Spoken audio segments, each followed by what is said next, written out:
Your Excellency, the Governor of Ondo State, the chairman of today's occasion, our royal fathers, distinguished ladies and gentlemen, kindly permit me to adopt the already established courtesies as laid out by the MC. The topic for today's discussion is around rising geopolitical tensions and local sociological headwinds, Africa's path to sustainable development. When this topic was shared with me by Engineer Obe, I was wondering why an engineer, an established engineer, would be interested in this global issue that has been around for so long, but not so many people paid attention to it because maybe it was not very close to us as it is today. But I want to appreciate you for giving me this opportunity to address this very distinguished and honorable gathering. I must start by appreciating you again for the opportunity to speak to this issue. Ordinarily, when many people are celebrating birthdays, they just invite people to come and eat, dance, and go away. But you have chosen to go this particular route in the area of, let us reflect about our country, about Africa, about our continent, and what is the pathway to development. And I think this is very commendable. The chairman of today's occasion has actually spoken eloquently about you and what you stand for. And I think I want to adopt all those, very beautiful things he has said about you. But just to add that, I want to pray that your future years will be more glorious than your yesteryears. And so I want to appreciate everybody for coming. And well, the original time that I planned for this presentation is 1 hour. I planned a 1 hour presentation, and I know that the governors are very busy. So I'm going to do everything possible to skip quite a lot of things. But if there are opportunities for us to actually ask questions after the presentation, then we can engage further. But just as an outline, or perhaps, I don't know if the presentation is being projected, so that people can follow. Rising global geopolitical tensions and local sociological headwinds. What do they mean? What does it mean, essentially? So that people can appreciate what we'll be talking about. Essentially, we are looking at countries competing, 2 or more countries competing for influence, in the global space. And maybe even for the control of resources across the globe. And that is what is causing tension. One country wants to say that it's superior to the other. Another one is also saying one is superior to the other. And if we go by the previous, strengths of various countries over the world, all over the world, we'll be able to see that some people have been occupying this position for a long period of time. And how do they manage that particular thing? I'll be talking to that shortly. The local sociological headwinds. When you talk about, you isolate headwinds, these are winds that are blowing in the opposite direction of your movement. Essentially, these are things that are likely to slow you down in terms of development, in terms of progress. And so, when you talk about sociological headwinds for a country, we are looking at what are those factors that are militating against the progress and development of Africa, and indeed Nigeria, as it were. So, Africa's pathway to sustainable development, those are the areas in my thoughts. What are those things that I think Nigeria should be doing? What are those things that I think Africa should be doing moving forward? So, in the outline of the presentation, I will be speaking to the global crisis, the global crisis which is orchestrated by, the new era of protectionism, which was dismantled several years ago, essentially during the Second World War. By the end of the Second World War, protectionism was abandoned, and that gave way to multilateralism, in which case cooperation among nations of the world to solve common economic problems, was what was put in place. However, what has been the economic impact of these, these protections or projections of what has happened over the years? And again, we want to look at how has the current protectionism, how has it affected the volume of trade and global economic activities around the world? And how does it affect specific countries, which I will be talking to shortly. Again, in the global world before, what we also notice is that a particular currency has been playing a major role, and that is the US dollar. US dollar was, actually selected as a vehicle currency through an agreement, Bretton Woods system. That agreement acknowledged US dollar as the currency against which all currencies of the world will be valued. And when I was growing up as an undergraduate in the university, I used to ask myself, why should anybody go and sit down and agree that a currency should play that role? What actually led to it? What are the issues? Why? Because there are a lot of privileges that are attached to a currency playing that role, and it gives that country enormous power to be able to extract a lot of resources, from, the global economy. And that particular country that is playing that role is also expected to play the role of central banker to the rest of the world, in which case they are supposed to provide liquidity for other countries of the world. And more importantly, they are also in charge of the payment system, which guides transactions between and among countries of the world. So the problem now in the current stage is the fact that that particular role has been weaponized, and I'm going to speak to that, in a moment. Has been weaponized because they can switch it off and they can switch it on, and that is what is happening in the current day. Then what are the historical warning signs that we need to look at? What has happened from history, from 1945 to 1971, essentially, when the gold standard or the Bretton Woods system that led to the establishment of the World Bank, IMF, and WTO, World Trade Organization, actually collapsed. And if you ask me, I will tell you that today, perhaps we don't even need IMF again. And perhaps we don't need, WTO, World Trade Organization, because the authors of the articles of these organizations no longer believe in it. And they don't even obey the rules of those particular. Why should we follow the rule? Okay, I will come back to that shortly. Then again, what are the current African realities? Africa's realities in terms of, all those local sociological headwinds that are holding us down, which we must watch out for and be able to look at it critically. And I'm particularly happy our governor is there to be able to prioritize quite a number of things that, we need to be looking at, as it were. And finally, I will be coming with my own ideas. It could be debatable. When you have 100 people in a room, we, as social scientists, we know that we have 100 solutions from every individual.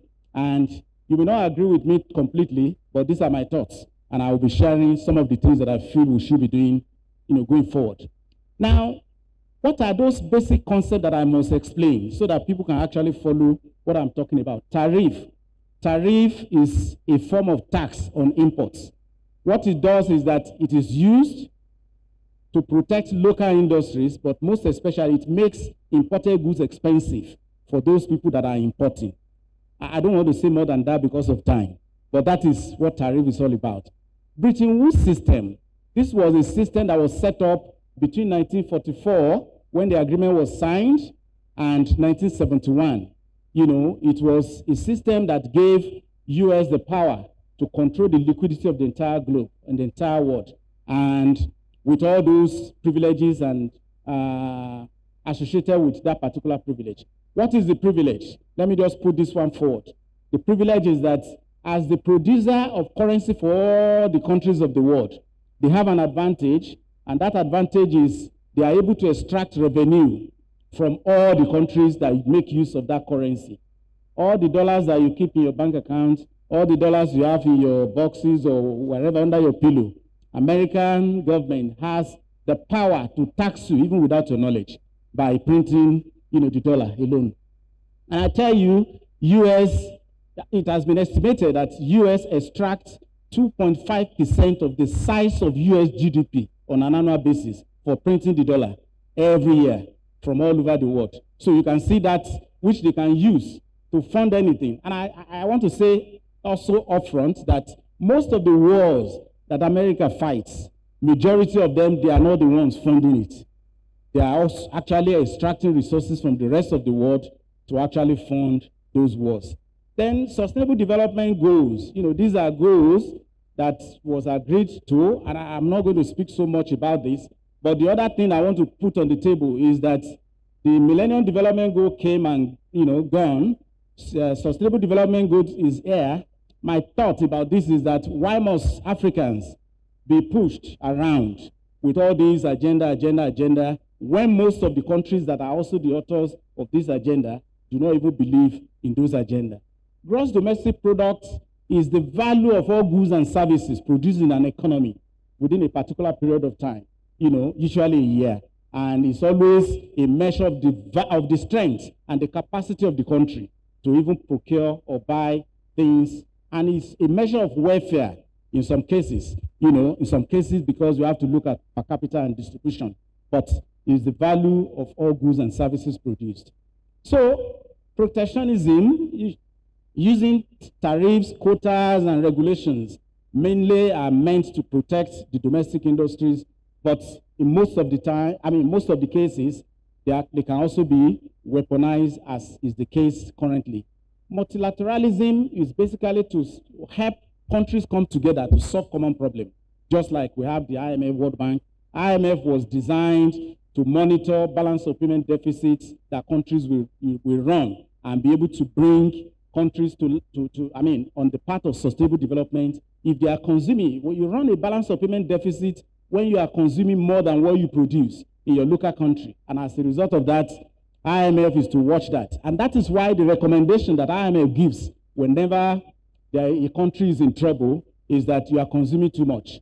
And the only solution they have is demand management policy, which essentially is to reduce demand. A child that has been eating 3 wraps of pounded yam, you now say you should eat half wrap of pounded yam. Naturally, it's going to be painful. So of all the organizations created through the Bretton Woods system, perhaps IMF is the most dangerous. Now, dollarization. Dollarization is a system whereby more than one currency co-circulates in a particular domestic economy, in which case you have dollar, you have pound sterling being used, interchangeably in the process of buying goods, savings, and all the likes. Any country where you have that, you have a dollarized economy. But the extent of that dollarization varies across Africa and across the globe. In fact, some countries have actually abandoned their own domestic currency and they adopted the dollar as their, unit of accounts and also means of exchange. But a US congressman made a presentation on the floor of the American,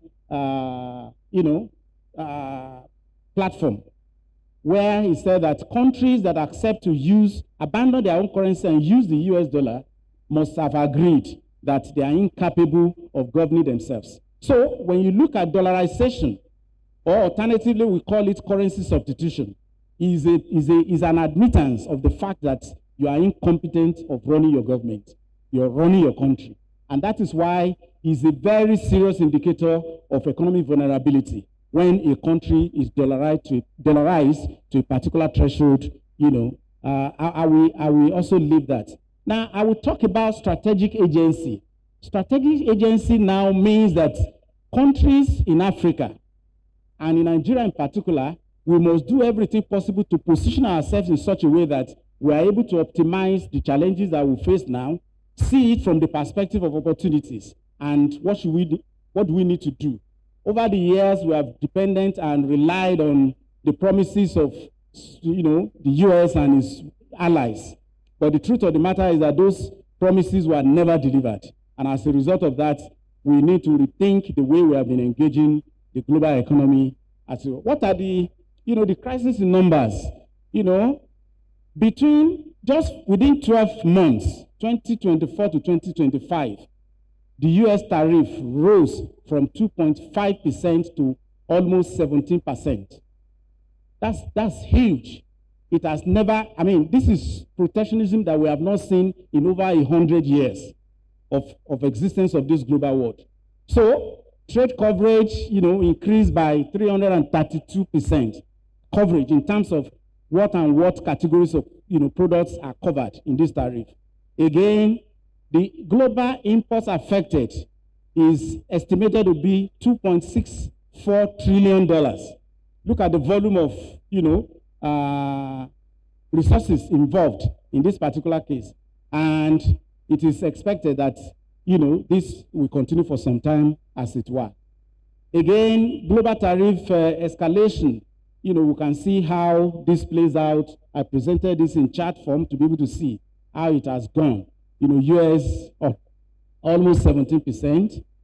China has also increased their own to almost 15%. EU, very moderate, but they are also under pressure. Canada felt the problem more because of their proximity to the US, and Mexico felt it very, very seriously, also because of their proximity and trade link to the US economy. So what's the economic toll? You see, the US economy, the US that is imposing the tariff, the economy will be contracting by 1%. China will be contracting by 0.5%. European Union will be contracting by 0.3%. And Canada will be contracting by 2%. And Mexico will be contracting by about 2.7%. While the rest of the world will be contracting by about 0.4%. So, which means that the impact of these things are not even. It affects different countries depending on their exposure to the US. And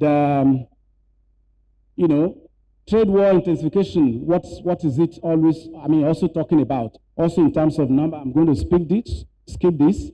Then in terms of volume too, I'm also going to skip this. Then in terms of dollar dominance, this is another dimension to this. We have looked at the trade implication of this tariff escalation. And now let's look at the currency.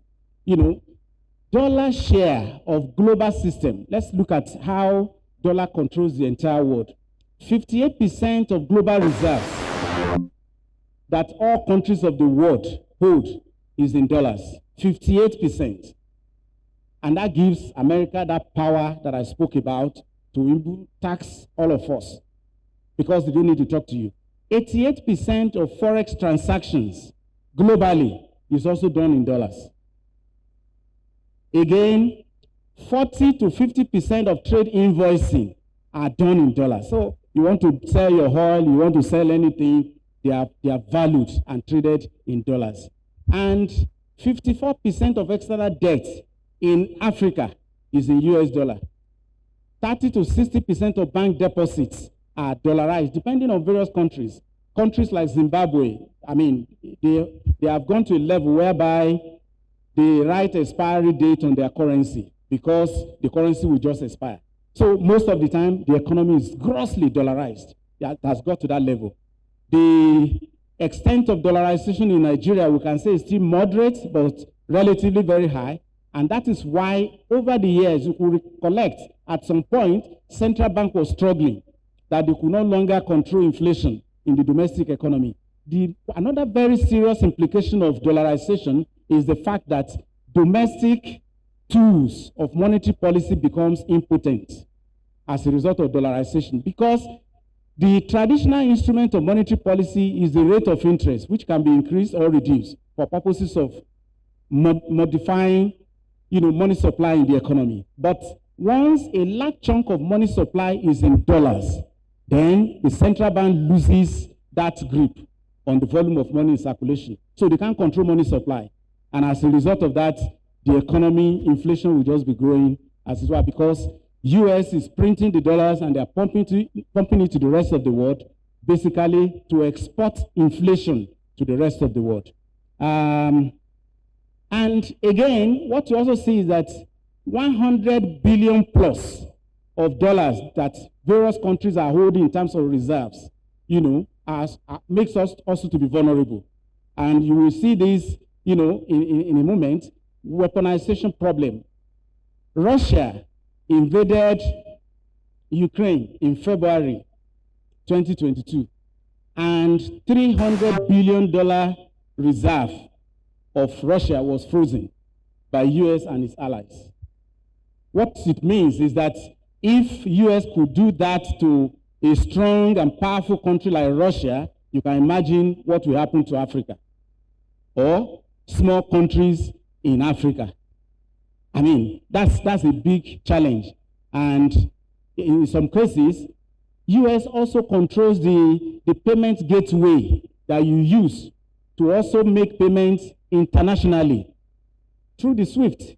So they can switch it off, they can switch it on, like I said the other time. And what they did for Russia was to exclude Russian banks from this inter-country, multi-country payment system. They excluded them.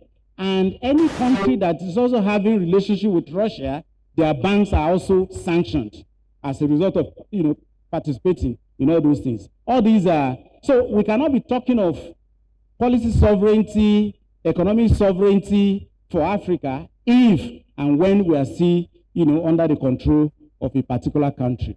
But what are we to do to de-dollarize? Dollarization is a product of long-term, persistent inflation in a domestic economy, which makes domestic citizens to lose confidence in the domestic currency. And when they when they lose confidence in the domestic currency, the next thing is to look for alternative portfolio diversification option, which they can use. And dollar provides that stability for them, and that is why many of you sitting in the room, you have some dollar-denominated accounts, or you have some, money in dollar terms, which you keep. So we need to actually work towards this de-dollarization, but we have to be very strategic about the way we do it. Number one, and the effort I think is ongoing. When you look at Pan-African payment system, which was championed by Bank, this is a very, very innovative and bold step for us Africans. And 42 countries in Africa have joined this particular payment system, which provides an alternative to the current system we are using. And in 2025 alone, $1.2 billion plus went through that particular platform, and very seamlessly. And the advantage of this is that, number one, the cost of transaction reduced. And more importantly, we are able to improve. We are able to save time in terms of when the transaction will go through. So we don't have to go through dollar before you go to any currency. If Nigeria want to trade with Cameroon, we don't have to go through the dollar. If Nigeria want to trade with Kenya, we don't have to go through dollars before we can go. So we can now seamlessly move from Naira to Kenyan shillings, as it were. And again, we need to also look at how we are going to develop our domestic market. I mean the capital market in this particular situation, so that when we want to borrow, we will not borrow in foreign currency that creates currency mismatch. You are generating your revenue in Naira, you are paying in dollars. There is a currency mismatch, in that kind of situation.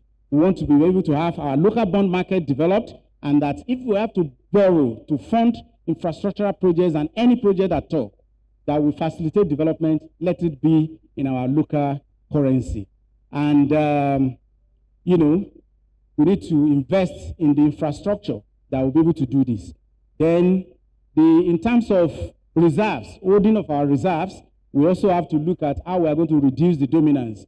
From about 70 to 80%, we want to reduce to between 50 to 60% in US dollars for our tariffs. That should be our target. And diversify, a certain proportion should also be held in euros, and our emerging trading partner, renminbi, which is the currency of China, we need to look at that. Since most of our infrastructural projects are being financed by China, we want to look at that. And more importantly, thank God we have a lot of gold, in our country and in Africa. We need to pay attention to gold extraction and how the government, through the central bank, can strategically hold gold reserves which can help strengthen our currency over time. This is not elimination of dollars, but strategic diversification for resilience. Again, well, I will skip this one. I try to provide a roadmap as to what we should be doing in the next 3 years, in the next 7 years, and in the next few years.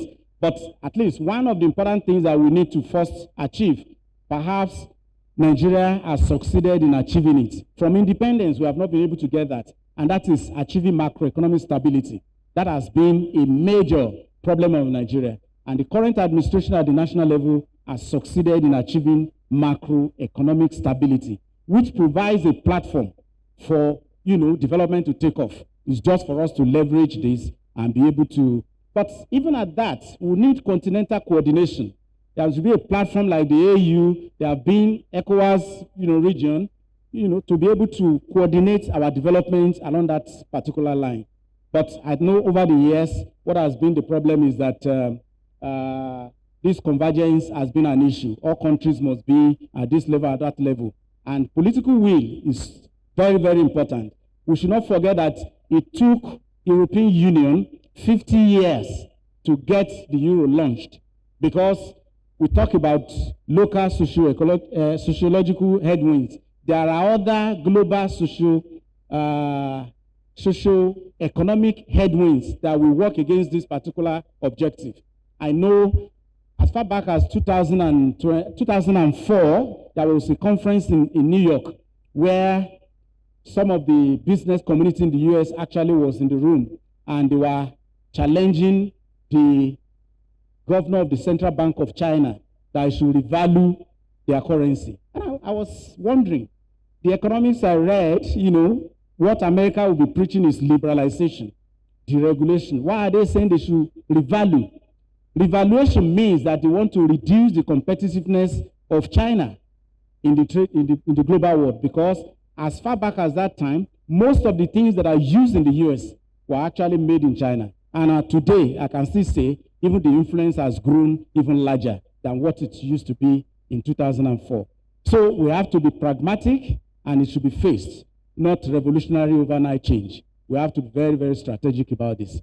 Now, I will just go to some historical warnings and some lessons from the past. And I think I spoke to it.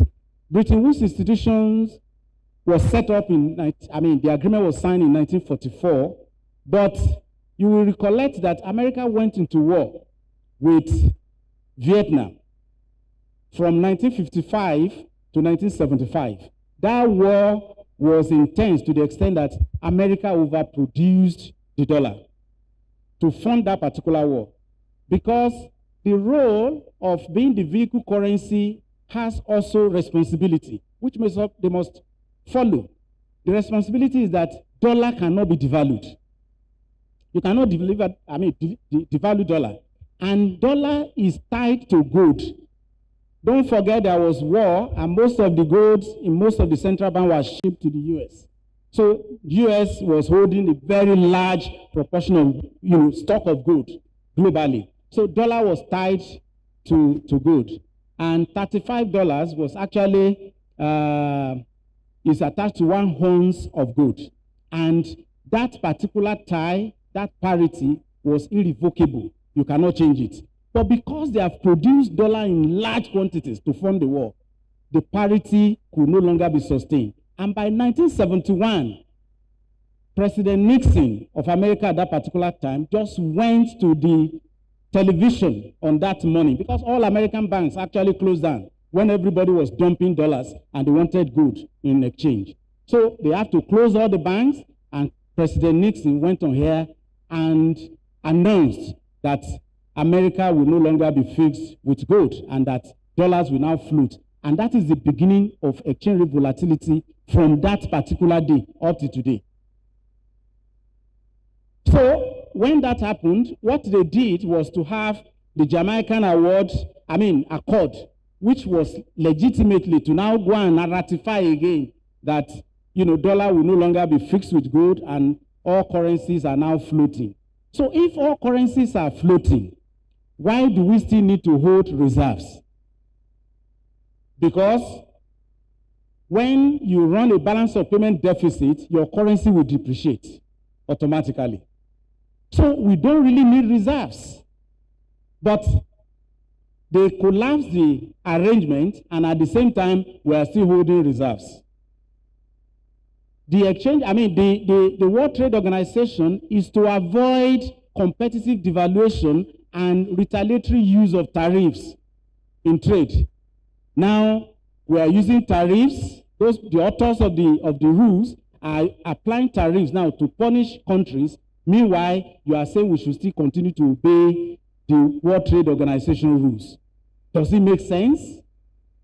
So that's why I said, if you ask me, I will say we don't need IMF. And for those people that are in the social sciences and have been reading some literature around global imbalances, that is the argument in that particular body of literature.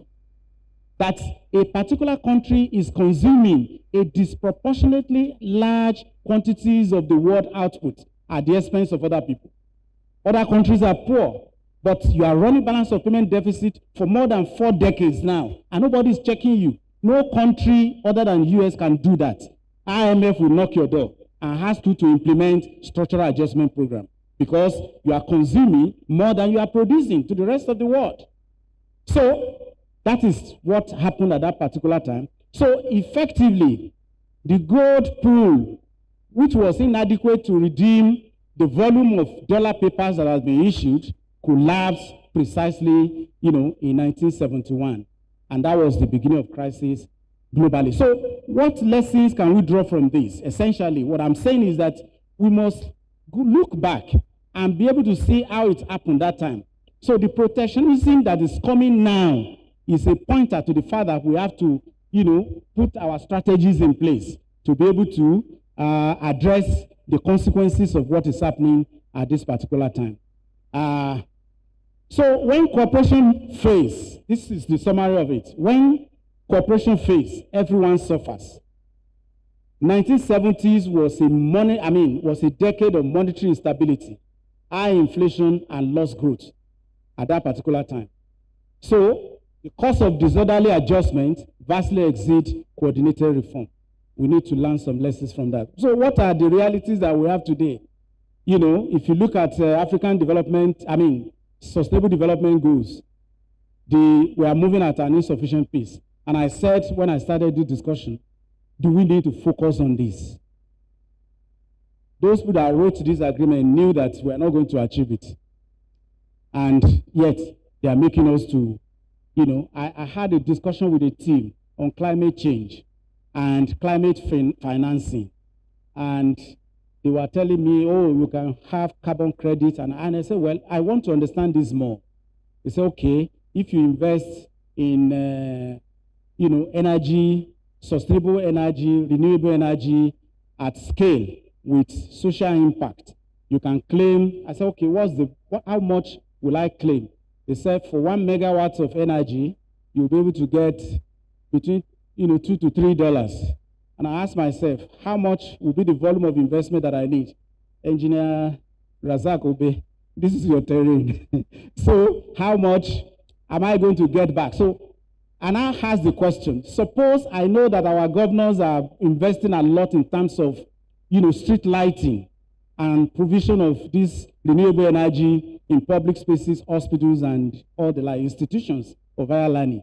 Can we aggregate all these street lights for us to be able to get credit for it and get paid for it?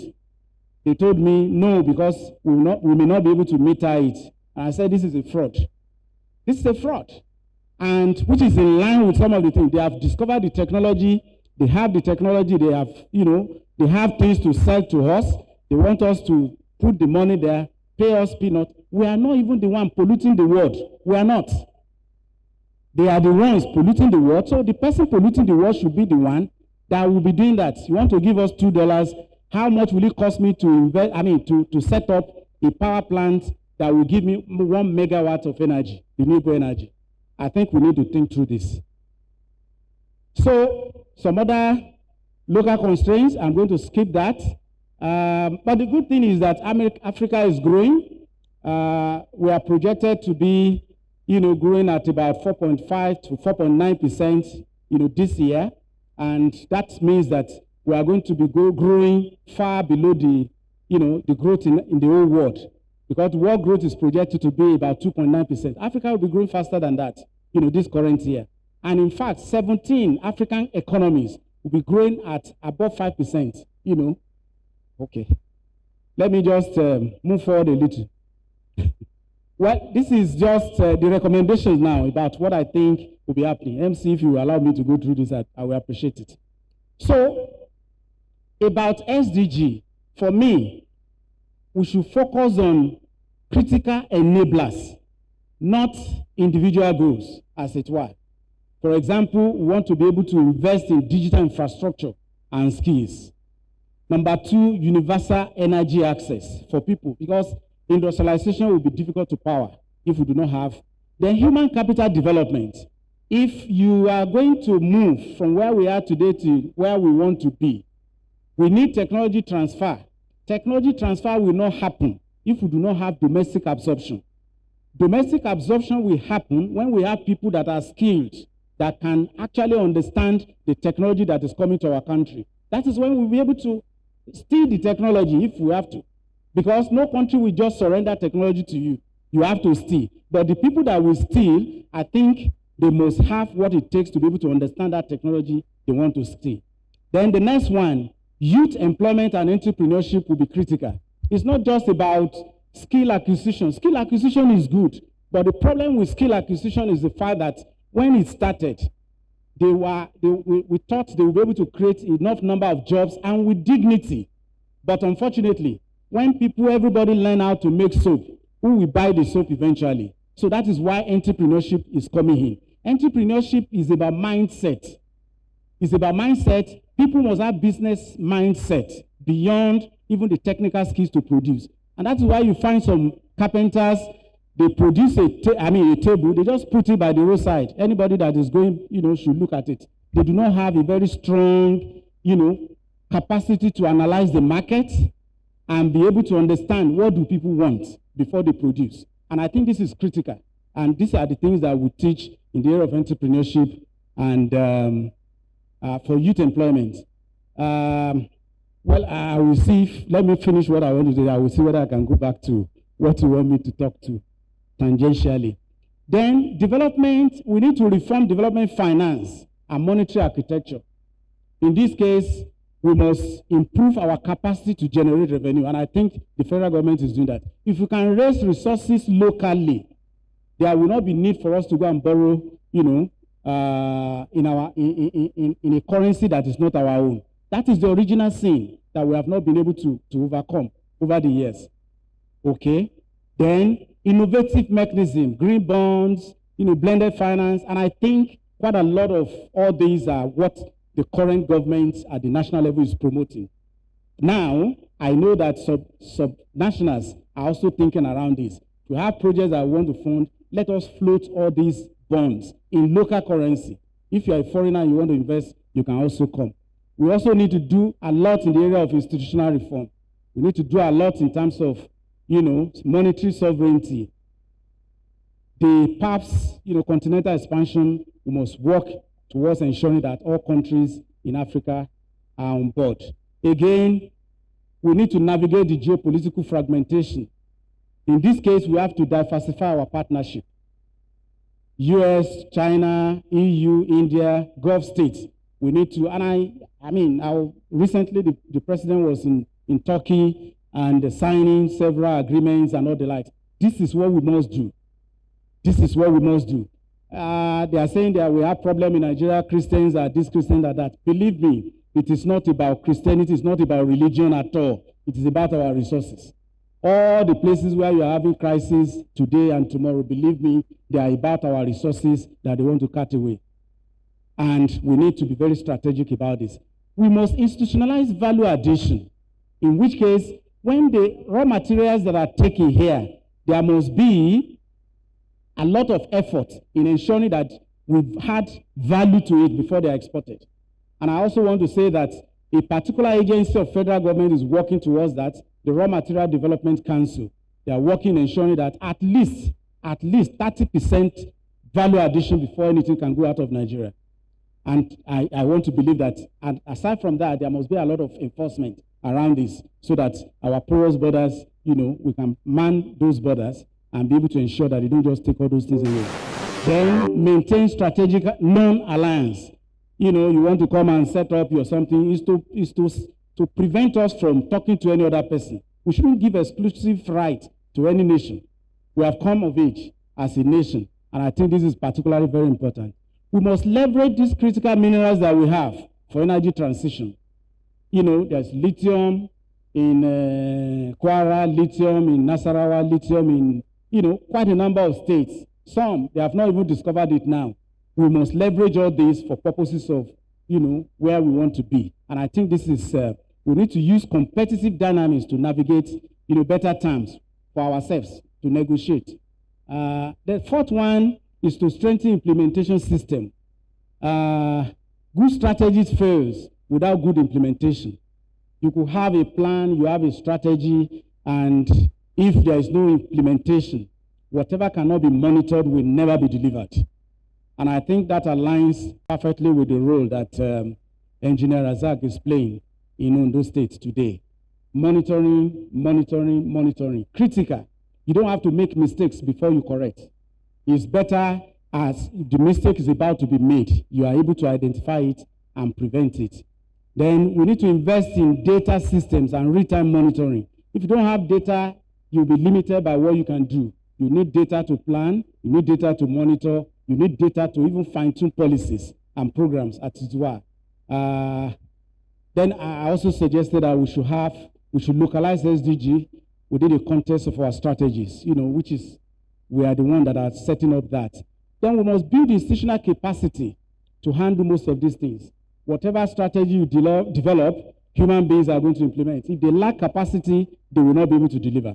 So we need to invest and we need to establish clear accountability mechanism, for tracking progress of whatever we are doing. Then we must learn from history.